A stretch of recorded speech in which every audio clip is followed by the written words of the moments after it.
Hey, welcome to Easter at Public Church. I'm Colin. I'm Nathan, and maybe this is not how you envisioned your normal Easter Sunday.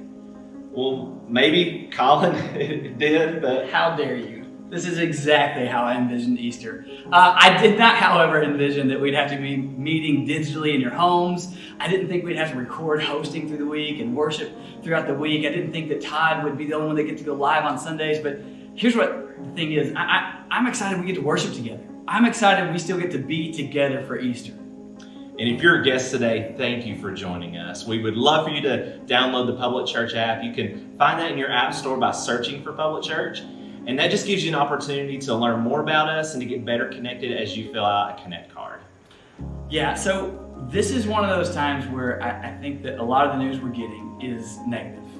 We're hearing discouraging news, we're hearing scary news, and I really wanted to take just a second and give you guys some good news. So you guys know our family spent like 15 days in quarantine waiting for test results from Sully's COVID-19 test, and so we couldn't see anyone, we couldn't go anywhere. And that could have been a really hard time for us. But instead, we saw incredible moments of just the church being beautiful, our church family and our community group responding to us in amazing ways. We had countless meals and gifts and treats brought to us. We had Dion Markham himself come and mow my yard, which is incredible. We had the Greens, Brad and Amanda, they would walk every day with their kids and pick up lunches from the school bus for my kids and walk them to our house and drop them off for us. We had Gene Chastain at 11 o'clock at night run to get us children's Tylenol. Now, I want to make sure I say this. None of these people had physical contact with us. They just, and we didn't even know they were coming sometimes. We'd just get a text that said, hey, check your front door. And we'd go and look out there and there'd be a meal or medicine or something else. And it was just an amazing thing. And that helped our family so much through this time. And all I can say is thank you.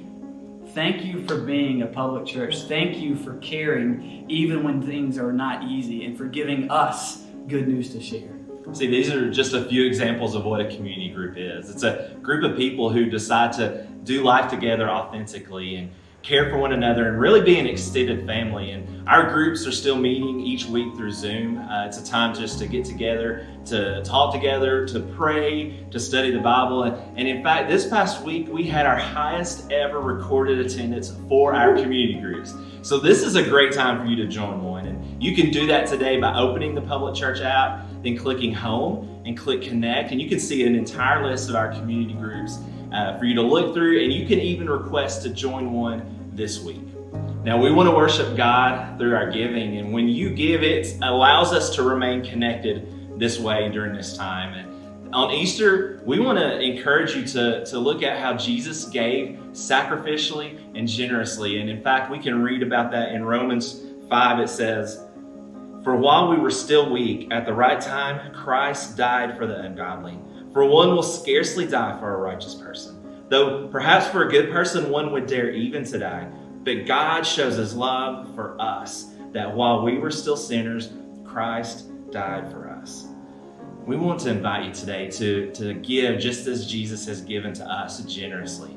And so there's a couple ways you can give today. You can mail a check if you want to do that. To mail it to Public Church at 850 17th Street Northwest, Cleveland, Tennessee 37311. Or if you want to give electronically, you can do that through the Public Church app by hitting Give in the bottom right-hand corner.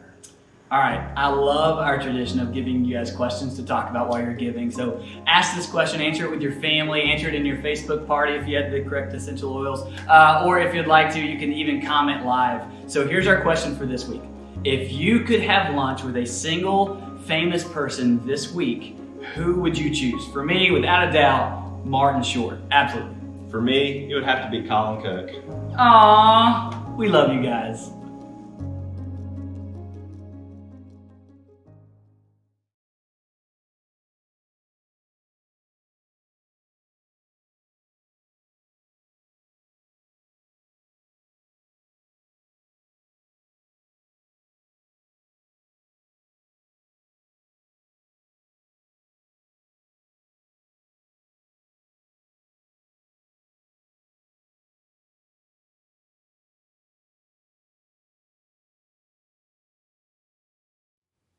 For those of us who haven't met, my name is Todd, and I just wanted to say Happy Easter from myself, Whitney, our boys, Liam and Oliver, just from our family to yours. And thank you so much for joining us today. And I want to say a special thank you to those of you who do not follow Jesus yet have chosen to watch this. Man, we are honored that you're with us, and we want you to know this. Jesus is for you, and we are for you. And if you have any questions about Jesus during this gathering or beyond today, just send us a message on social media.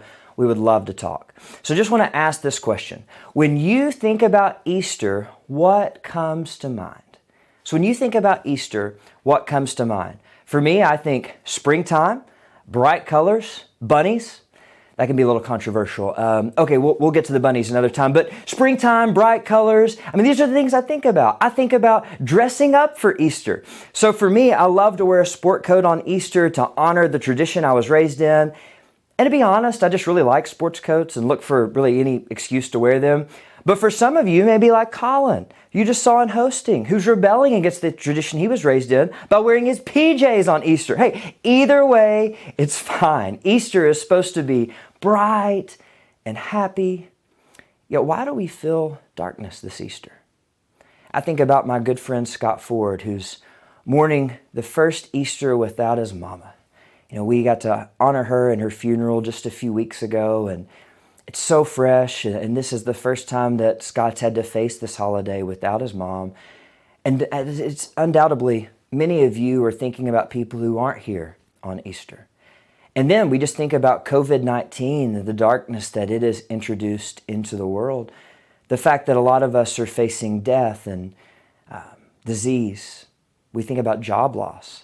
We think about economic instability, and it just seems like our whole worlds have just been turned upside down. I mean, how does this bright, happy holiday fall in the midst of such seemingly difficult times?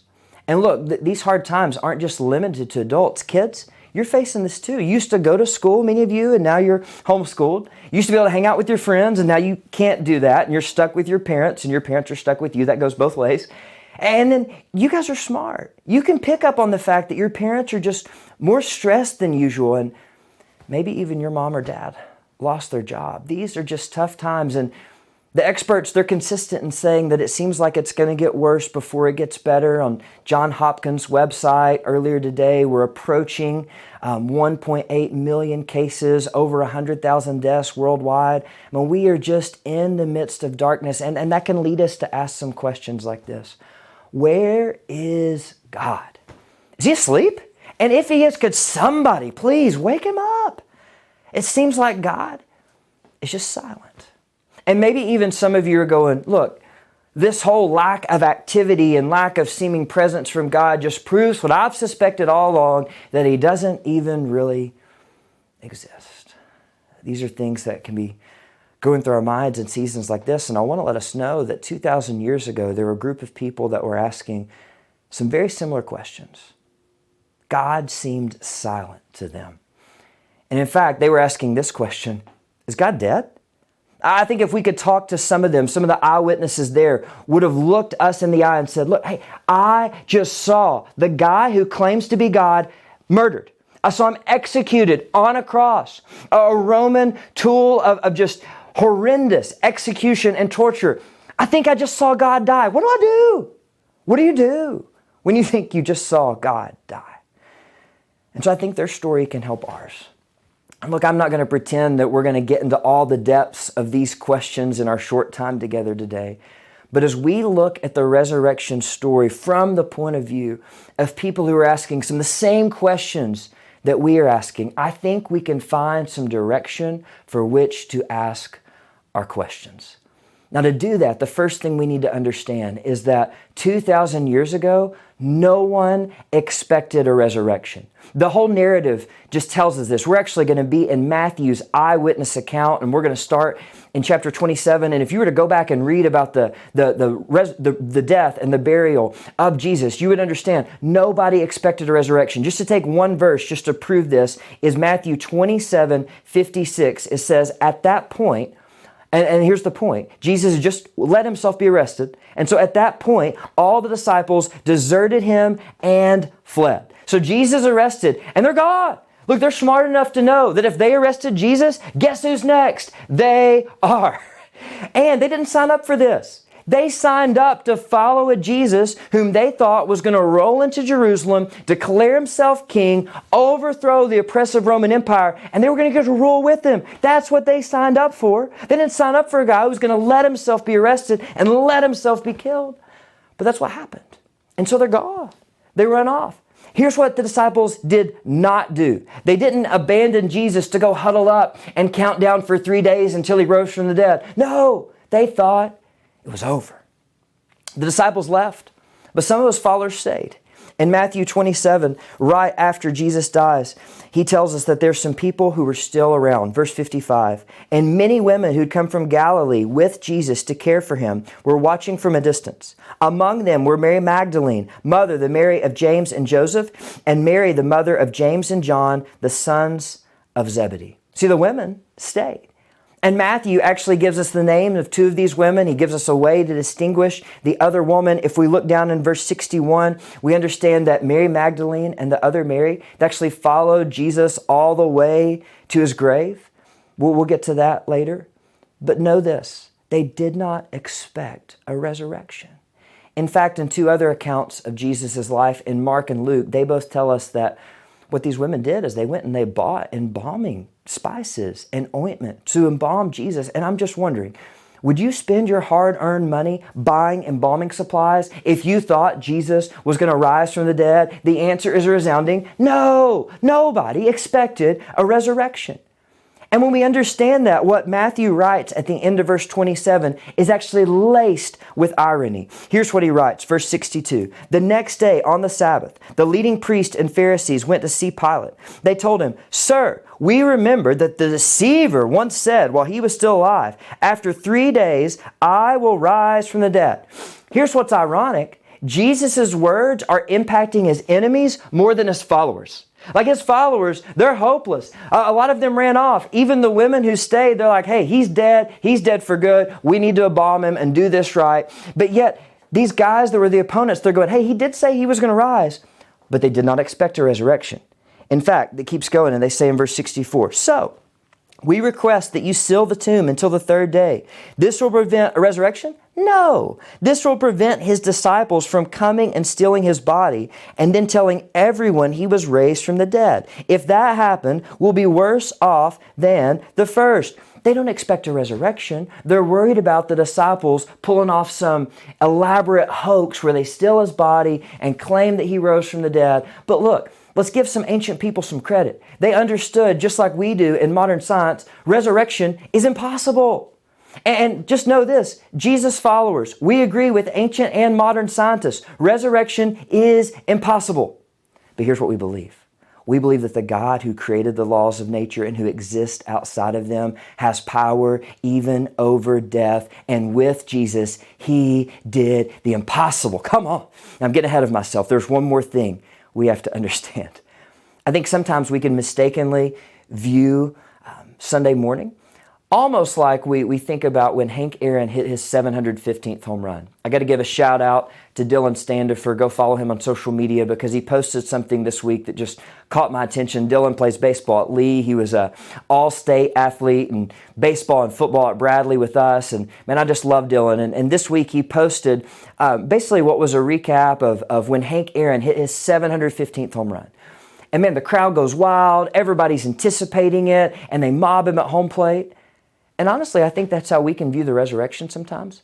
We think the disciples were just sitting outside the tomb, counting down, going, any moment, 3, 2, 1. And Jesus came out and they mobbed him and carried him off. No! They ran off. The women just wanted to embalm him. Nobody expected a resurrection. They thought that God was silent at best and dead at worst, which makes Matthew 28 even more remarkable. Early on Sunday morning, as the new day was dawning, Mary Magdalene and the other Mary went out to visit the tomb. Suddenly, there was a great earthquake, for an angel of the Lord came down from heaven, rolled aside the stone, and sat on it. His face shone like lightning, and his clothing was as white as snow. The guards shook with fear when they saw him, and they fell into a dead faint. Little context in ancient history. We read this and we're like, this is kind of weird. Why are there angels? Matthew's original audience would have been like, duh, there have to be angels. He was writing to a Jewish audience. And in their history, basically, whenever God did something really awesome, angels were there to announce. They're like, sweet, angels. It's just incredible to know the ancient context and how they would have interpreted this. And then verse 5, the angel speaks to the women. Don't be afraid, he said. I know you are looking for Jesus who was crucified. In other words, he died, but he isn't here. He is risen from the dead, just as he said he would happen. You may have forgotten his words, but he predicted this. Come, see where his body was lying. I love the irony in the story. The guards who were put there and they were assigned to guard the dead, themselves become as dead. And the one who is supposedly dead, he is alive. And I love that the angels say, hey, don't believe me. Look, the tomb is empty. And look, this morning, I can't say, look at an empty tomb. We can't go to Israel. If we could go to Israel right now, we would see an empty tomb, but I can't do that. What I can do is point us to two strands of evidence. One we'll talk about now, one we'll get to later. But the first strand of evidence is actually talked about by Richard Bauckham in an incredible book, Jesus and the Eyewitnesses. And here's what he says. He wants us to understand that there's magic in the details. And he says this, I want to suggest the possibility that many of the named characters in the gospel accounts were eyewitnesses who not only originated the traditions to which their names are attached, but also continued to tell these stories as authoritative guarantors of their tradition. Like, Todd, what are you talking about? Remember, we named the women. Remember, there was two different women named, and there's another woman who we could easily distinguish. Why is that? Because these women were well known, and they remained accessible and authoritative sources of these traditions as long as they lived. How do we know this is true? Because Matthew put eyewitnesses in here. He names the women, and his audience would have known these women. They would have been in their circle, and they could have literally gone to Mary Magdalene, gone to the other Mary, and say, tell me about it.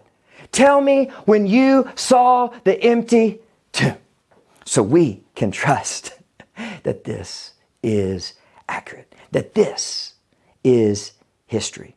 N.T. Wright says it really well. The God who remained apparently silent on Good Friday is having the last word. Look, God's not silent, and God is definitely not dead. And the women for us, they're the evidence and they're the example. Because notice what they did. When the men ran away, the women followed Jesus literally to his grave and they worshiped him. That's what they were doing. Yes, they thought he was dead. Yes, they thought it was over, but they were going to honor him to the end. This was going to be an act of worship as they embalmed his body. Will we follow the example of the women? And will we worship even in the darkness and even when it feels like God may be silent? And here's why we can. Because the resurrection gives us hope. In fact, John, one of the disciples, when he was an old man, he'd seen a lot of darkness. He'd experienced a lot of times in his life when he probably thought God was silent. And yet John at the end, I think he's remembering the resurrection as he writes this in John 1:5. The light shines in the darkness and the darkness has not overcome it. John says, look, the resurrection proves that in the end, light wins. But what about in the middle? What about in the meantime?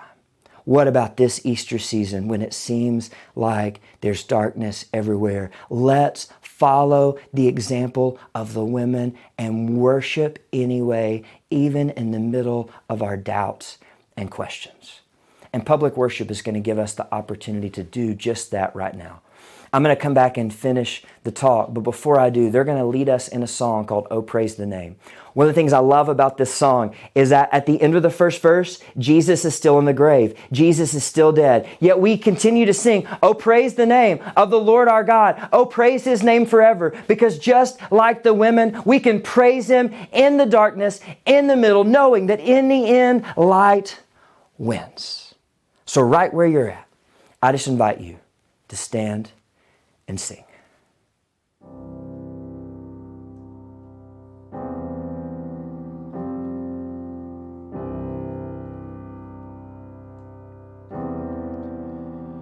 I cast my mind to Calvary, where Jesus bled and died for me.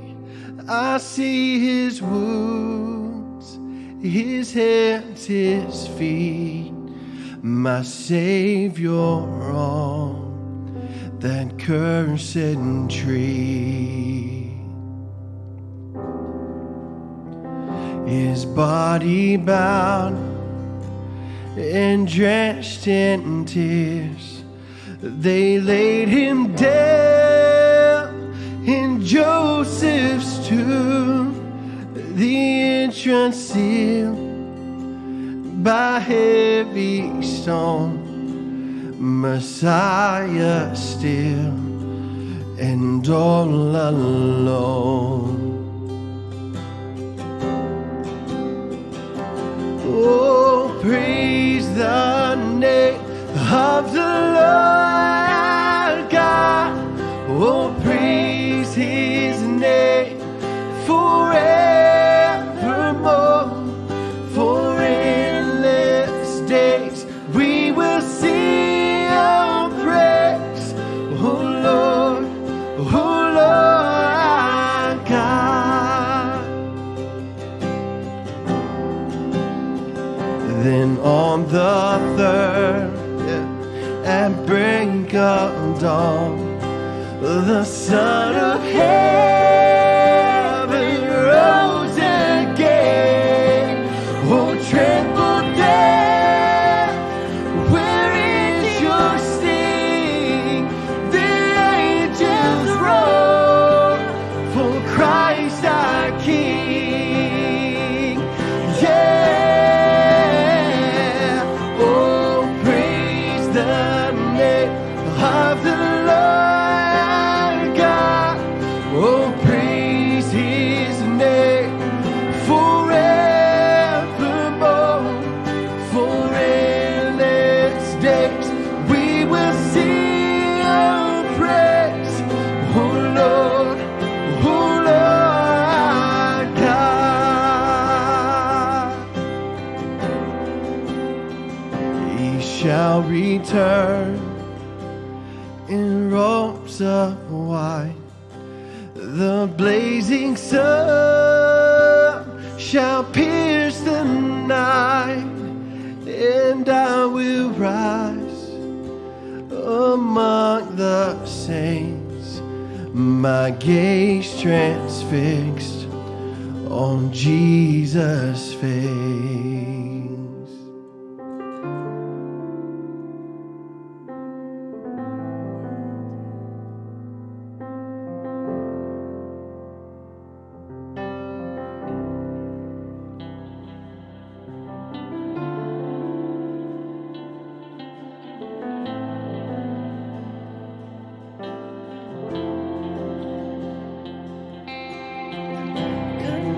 Embracing the poor, comfort for all those who mourn, for the broken hearted.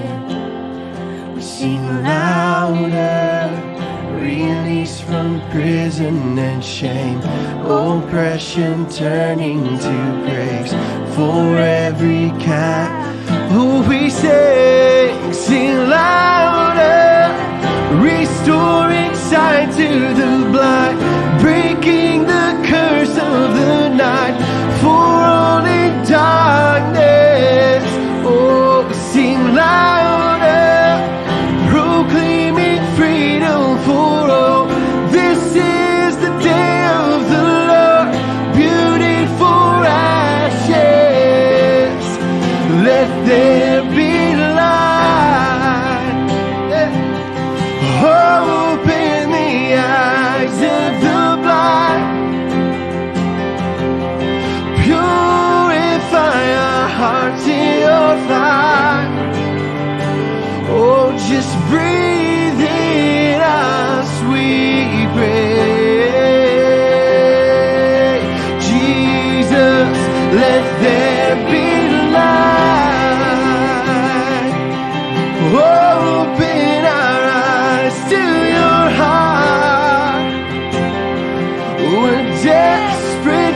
to know who you are.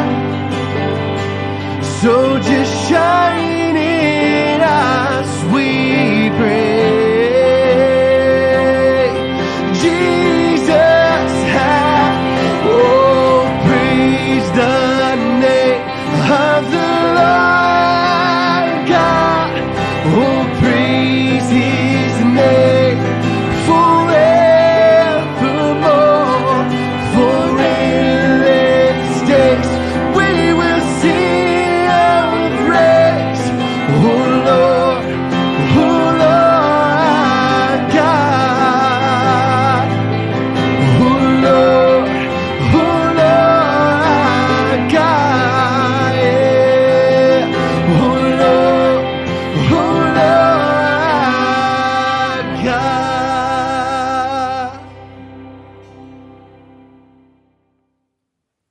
Man, come on. The resurrection is why we can sing, oh, praise the name. And maybe you are in darkness. Well, we said for all in darkness, we sing louder because Jesus is the light that shines in the darkness, and the darkness has not overcome Him. So hopefully right now you feel some hope that you didn't feel at the beginning of this talk. Hopefully the light of the resurrection has begun to shine in the darkness around us. But now what do we do? And if the women are the evidence and the examples, let's let them be our example. Let's let them show us what to do by seeing what they were told. If we look in verse 7, the angel says, and now go quickly and tell. Go and tell His disciples that He is risen from the dead and He is going ahead of you to Galilee. You will see Him there. Remember what I have told you. So what do we do? Go and tell. What do we tell? Jesus rose from the dead and He wants to impact you. We go and tell people that Jesus rose from the dead and He wants to impact you. How do we know that He wants to impact people? Because just let's use our brains. Let's think about it. You don't meet someone who is dead and is now alive and remain unchanged. Like, you will be impacted. And in fact, these women were impacted. Verse 8 says, the women ran quickly from the tomb. They were very frightened, but also filled with great joy, and they rushed to give the disciples the angel's message. So look, they're terrified and exuberant. It makes sense. They weren't expecting a resurrection. Suddenly, they were told Jesus rose from the dead. So it makes sense that they're scared to death and filled with joy, and so they're running off. And notice what happens next, verse 9. And as they went, Jesus met them and greeted them. And they ran to Him, grasped His feet, and worshiped Him. This is impact. I mean, imagine if you're these women. You showed up to the tomb to embalm His body, and now you're holding Him. Now you're worshiping Him because, hey, Jesus, I thought you were dead, but you're alive. I thought it was over, but it's just beginning. I thought it was hopeless, but now I have a lasting hope that I've never felt before. I thought the darkness was going to win, but now your light has won. And they just worship Him just like we just did. And then Jesus gives them something to do, just like the angel had. Verse 10, then Jesus said to them, don't be afraid. Go tell. Go tell my brothers to leave for Galilee, for they will see me there. What is Jesus saying? Go and tell. Tell them that Jesus rose from the dead and He wants to impact them. And I love, if we look at the original language, in verse 7, when it first says go and tell, it's actually in the passive. And that means that there's a divine agent. In other words, God is the one leading them to go. But now that same verb becomes active in verse 10 because God's here. Jesus is the one saying go. I love the details of this story. And if you're wondering about impact, what kind of impact did the message of these women have? Well, the disciples, they changed from abandoning Jesus at His death to following Jesus to their own deaths. Most of them were martyred for following Jesus. That is impact.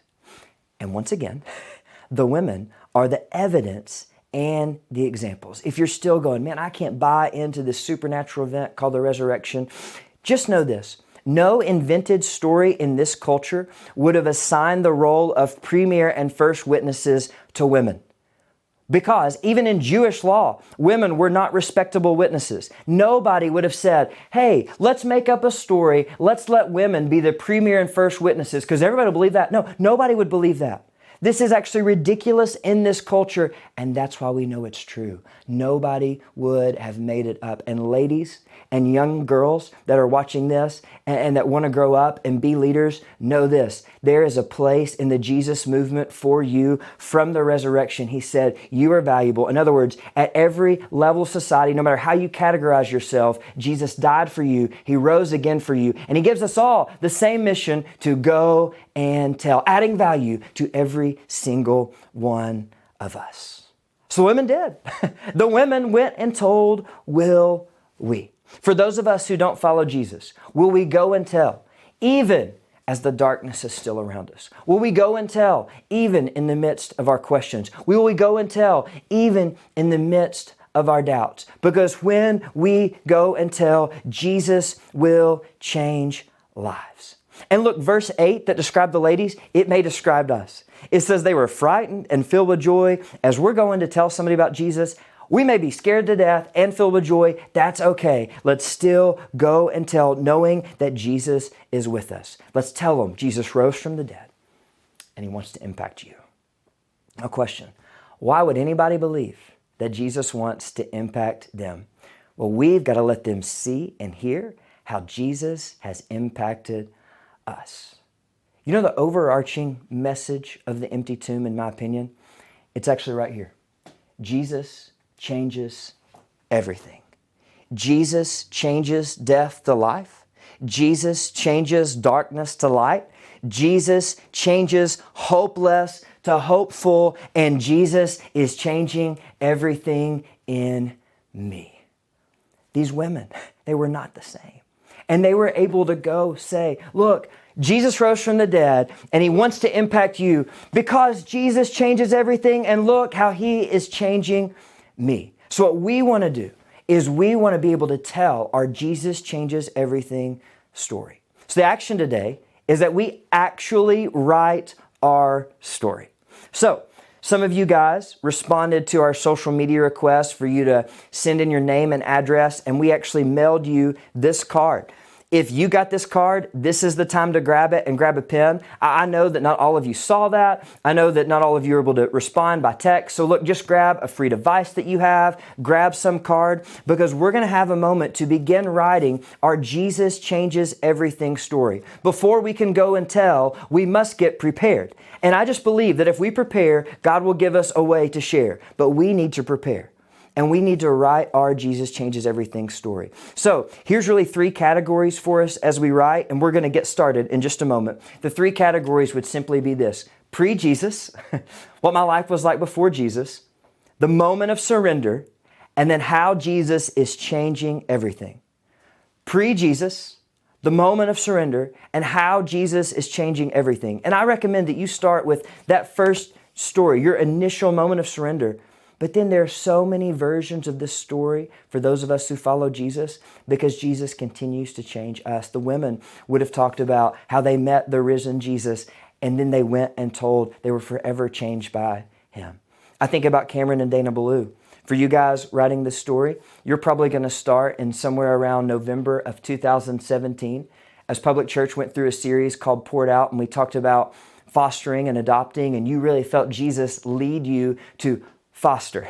And so you started that long road to foster. And then, guys, we should celebrate this. Like if you're in your living room, this should fire you up and maybe get you to at least sit up or stand up off the couch. The fact is that this week, April 7th, was adoption day for Mac and Lucy. And here was what they posted on social media. For 629 days, I've shared the home of Cameron and Dana Ballou. I've shared their home. And as of today, I share their last name. That is impact. That is Jesus changing Mac and Lucy and Cameron and Dana and their baby Charlie. That is Jesus changing everything in their lives. And I'm telling you, as the Balloos share that story, people are going to know, man, Jesus changed them and He wants to impact me as well. So I know today's busy. I know it'd be easy for us to think, yeah, I need to write my story and to never do it. And we're not going to take time to write our whole story. But I am going to give you just about 45 seconds, about a minute, to start writing an outline. Just start jotting some things down so that this afternoon, this evening, tomorrow, we can sit down and literally write our story. I know that's the first part. Then we got to go and tell. But look, if we prepare, I believe God will give us opportunities to share. So we're going to take just a moment and write this. And look, for those of you who don't follow Jesus, here's what I understand. I understand that you don't have a Jesus changes everything story. So as we take a moment to write, I want to invite you to send a text to 423-665-9317 because we have people ready and waiting to talk to you about what it means to follow Jesus. That number is going to be on the screen. And so those of us who follow Jesus, let's write our Jesus changes everything story, at least start the outline. And if you don't follow him, this is an opportunity for you to text or call that number and your Jesus changes everything story can begin today. So let's take just a moment and write.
About 15 seconds. Just again, you're starting your outline.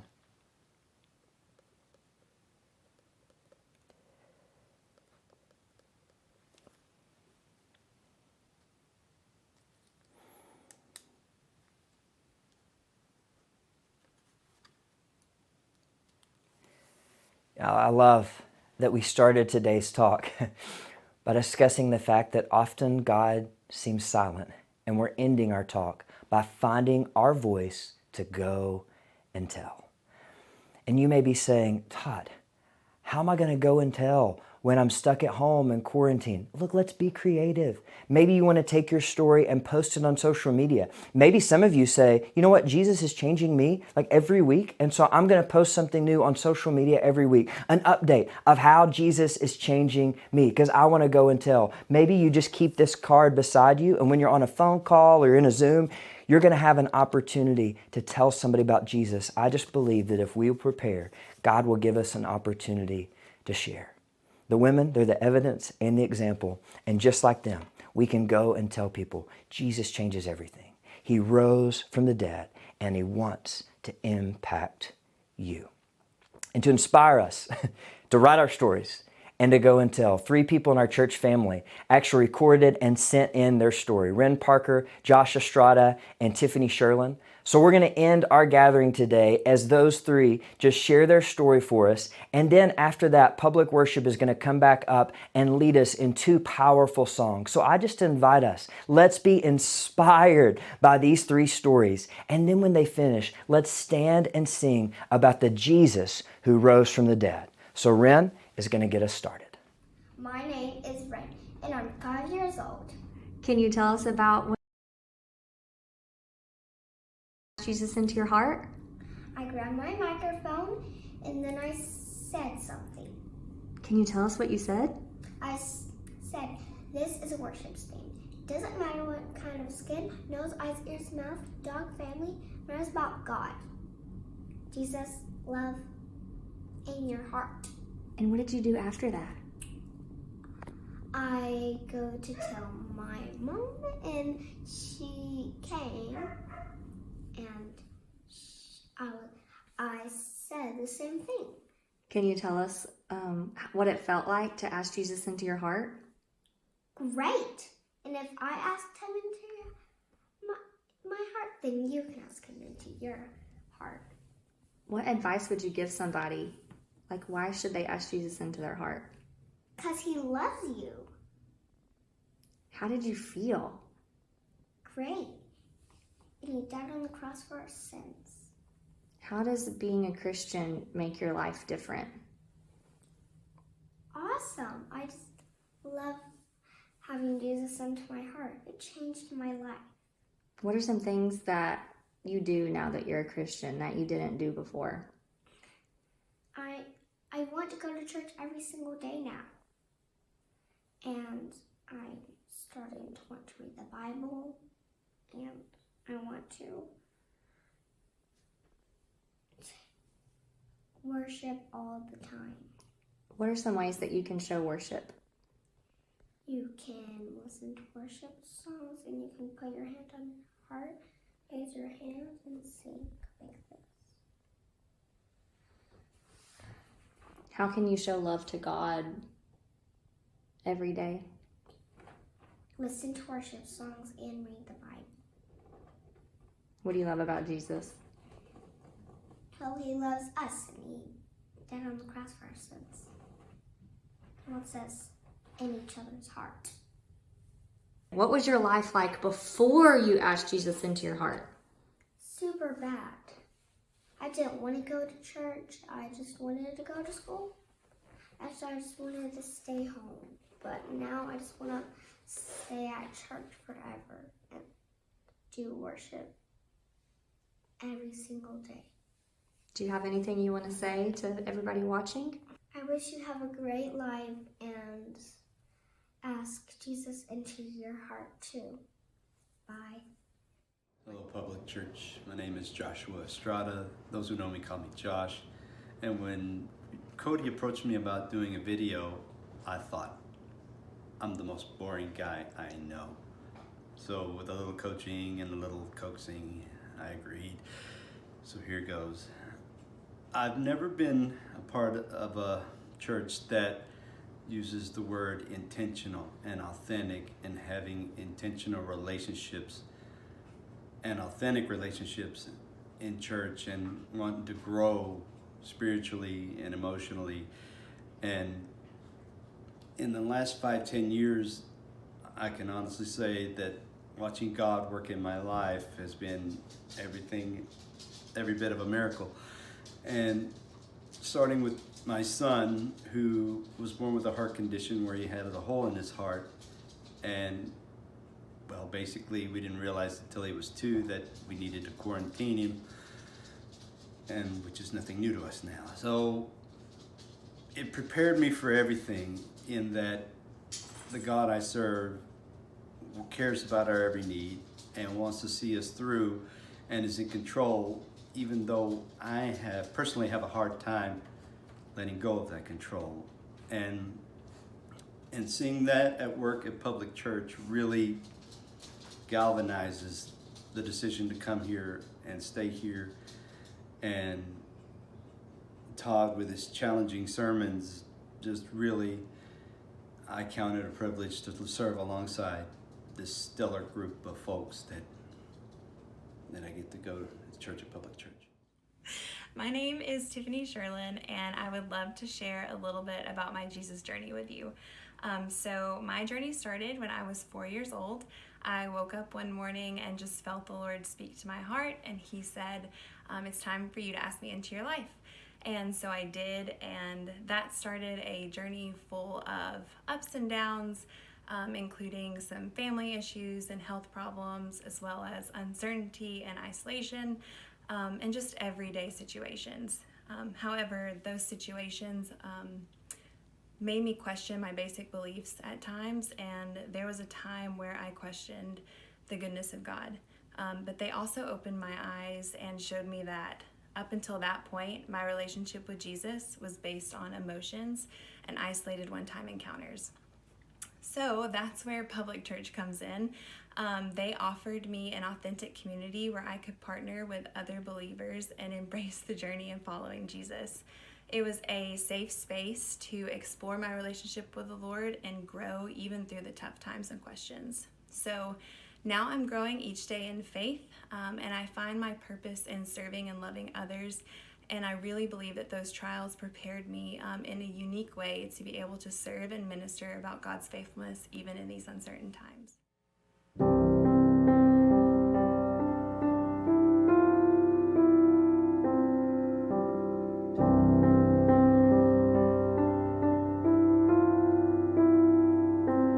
In the darkness, we were waiting without hope, without light, till from heaven you came running. There was mercy in your eyes to fulfill the law and prophets.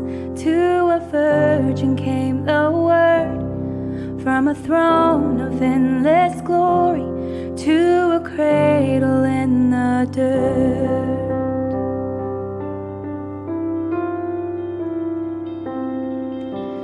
Praise the Father, praise the Son, praise the Spirit, three in one. God of glory, majesty, praise forever to the King of Kings.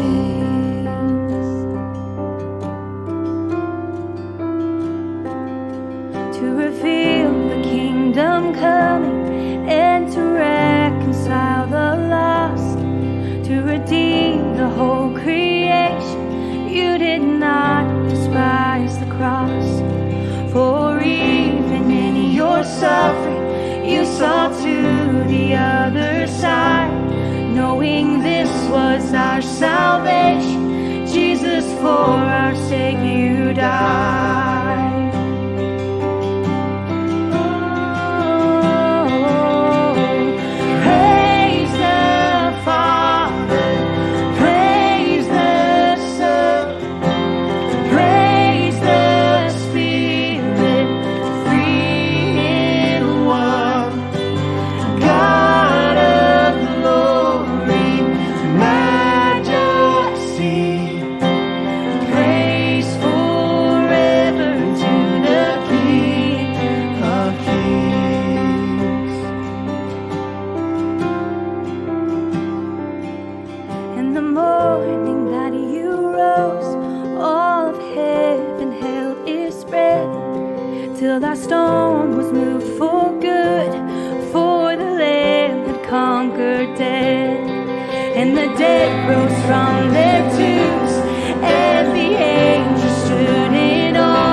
You know, I'm so glad that He is King of Kings and He is Lord of all. I'm thankful that you joined with us today for our Easter gathering. You chose to worship with us. And you know, last week we talked about how worship is a weapon.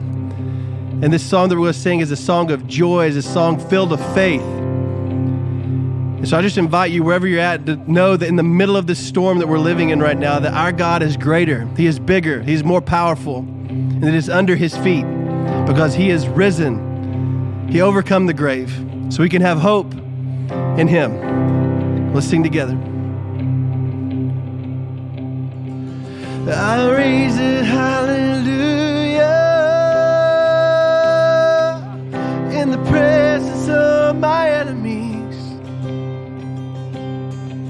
I raise it, hallelujah, louder than the unbelief. I raise a hallelujah.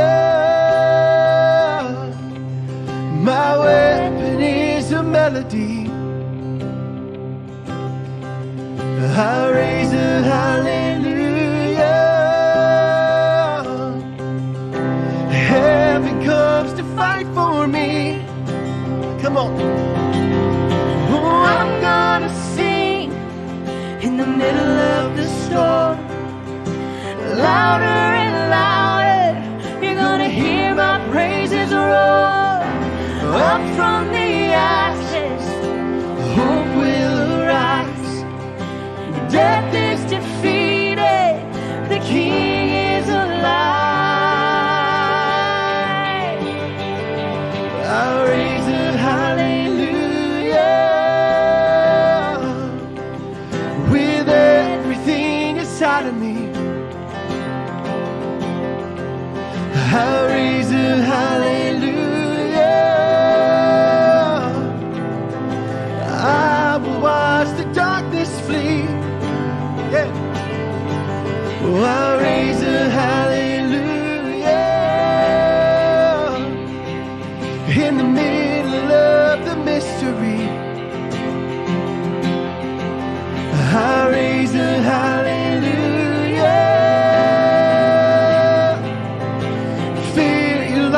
You hold on me. Whoa. I'm gonna sing in the middle of the storm.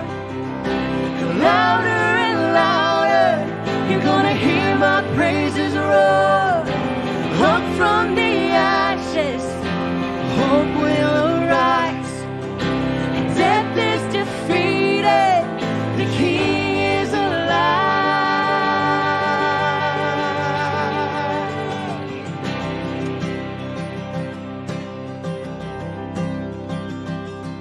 Sing a little louder. Sing a little louder. Sing a little louder. Sing a little louder. Sing a little louder. Sing a little louder. Sing a little louder. Sing a little louder. Yeah. Ooh, sing a little louder. In the presence of my enemy. Oh, sing a little louder. Louder than the unbelief. We sing a little louder.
our praises roar up from the ashes.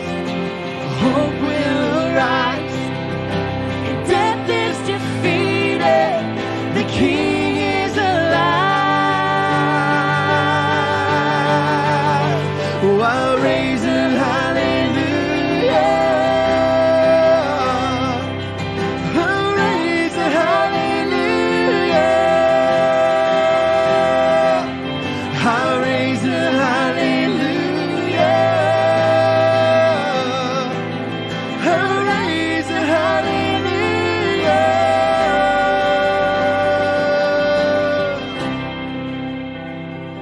Man, what a great morning it has been, and we are so thankful that you joined with us in worship. We hope to see you again. Thanks.